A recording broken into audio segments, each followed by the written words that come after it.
sa Gyeongju. Hindi na kami sa palace.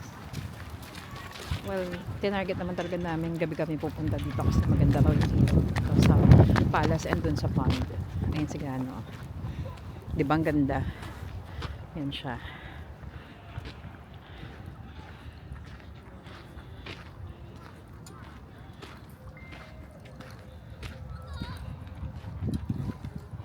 May narinig ba akong muno? Ang sabi. Ha? May narinig ba akong tumawag kay muno? Wow. Wow. Malamig kaya yung pond na yan. Yan, humahampas pa yung hangin. Lamig na po ako.